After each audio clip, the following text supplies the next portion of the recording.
என் அன்பு குழந்தையே, இன்று உன்னுடைய அப்பா உன் மனம் குளிரும் ஒன்றை தரப்போகின்றேன். ஆம் தங்கமே, நீண்ட நாட்களாக என்னிடம் நீ வேண்டி ஏங்கி நின்ற ஒன்றை இன்றே தரப்போகின்றேன். இப்போதே பெற்றுக்கொள். தாமதிக்காமல் விரைந்து வந்து பெற்றுக்கொள்.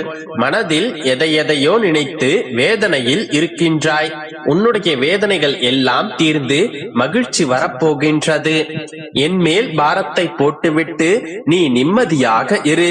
உன்னுடைய நன்னடத்தைக்கும் நேர்மைக்கும் உண்டான பரிசை நான் உனக்காக உருவாக்கிவிட்டேன். விரைவில் உன்னுடைய கரங்களில் அது தவழும். இது உன்னுடைய அப்பாவின் சத்திய வாக்கு. உன்னுடைய வாழ்க்கையில் நீ நிறைய சோதனைகளை அனுபவித்து விட்டாய். இனி சோதனைகள் எல்லாம் சாதனையாக மாறப்போகின்றது. நீ எடுத்த முயற்சிகள் அனைத்தும் வெற்றியாக மாறப்போகின்றது.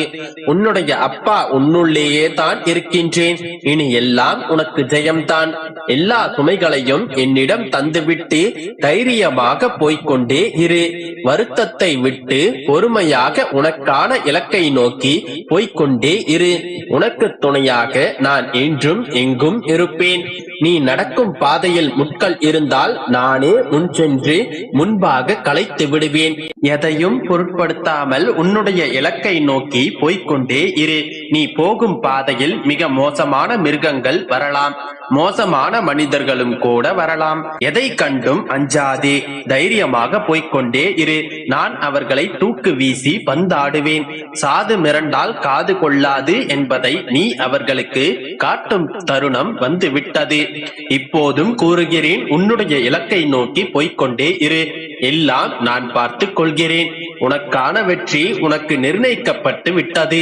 நீ என்னிடம் வைத்த கோரிக்கையை எப்போது நிறைவேற்ற வேண்டும் என்பதை நான் முடிவு செய்து விட்டேன். விரைவில் உன்னுடைய எண்ணங்கள், ஆசைகள், கனவுகள் என அனைத்தும் பூர்த்தியாகிவிடும். உன்னுடைய மனதை குளிரச் செய்யும் செய்தி கூடிய விரைவில் வரப்போகின்றது. பிறவிகள் மாறிக்கொண்டே இருக்கும், தேகமும் மாறிக்கொண்டே இருக்கும். ஆனால் கர்ம வினை நம் பின்னால் வந்து கொண்டே இருக்கும். மீதமுள்ள கர்ம வினைகளில் தான் பிறவிகள் தொடர்கின்றன. அனுபவிக்காமல் கர்ம வினை நீங்காது. வேறு வழி இல்லை. அனுபவிக்காமலேயே இருக்கவும் முடியாது. ஆனால் நீ இந்த கர்மாவில் இருந்து தப்பிக்கவும் ஒரு சில வழிகளை கூறுகிறேன் கேள்.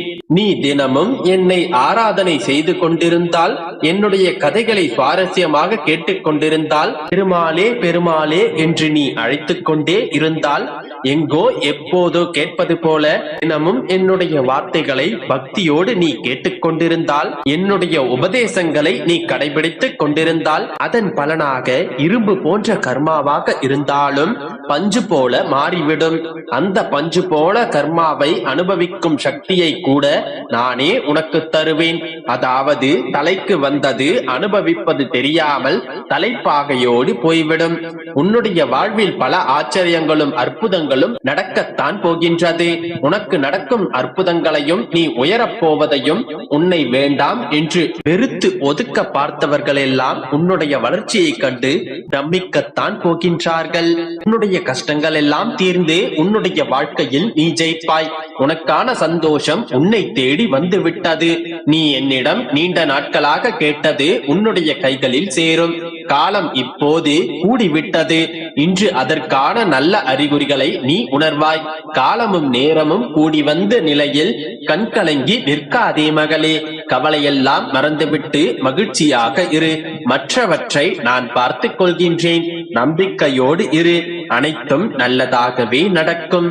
என் அன்பு குழந்தையே, இப்போது நான் இதை கேட்டுக்கொண்டிருக்கும் உன்னோடுதான் பேசிக் கொண்டிருக்கின்றேன். எந்த சந்தேகமும் வேண்டாம்.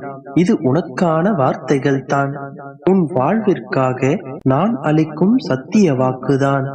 இந்த வார்த்தைகளை நீ கேட்கும் நேரம் உனக்கான சந்தோஷ காலம் சர்வ நிச்சயமாய் ஆரம்பித்து விட்டது. கைவிடப்படுவோமோ என்ற பயத்தினை முதலில் நீ நிறுத்து. சற்று பொறுமையாக இரு. உனக்காக எழுதப்பட்டவை அனைத்தும் உனக்கு நிச்சயமாக வந்து சேரும். ஏனெனில் அதில் உன் பெயர் பொறிக்கப்பட்டிருக்கும். அது வேறொருவரை சென்றடைய சாத்தியமில்லை. ஏனென்றால் அதை எழுதியது மிகச்சிறந்த எழுத்தாளரான அந்த இறைவன். அதை அவ்வளவு எளிதாக யாராலும் மாற்ற இயலாது. மாற்றுவதற்கான சக்தி எந்த மானிடனுக்கும் இல்லை. சோதனையை கொடுத்த இறைவனுக்கு வெற்றியை கொடுக்க ஒரே ஒரு நொடி போதும். எனவே கவலைப்படாமல் இரு.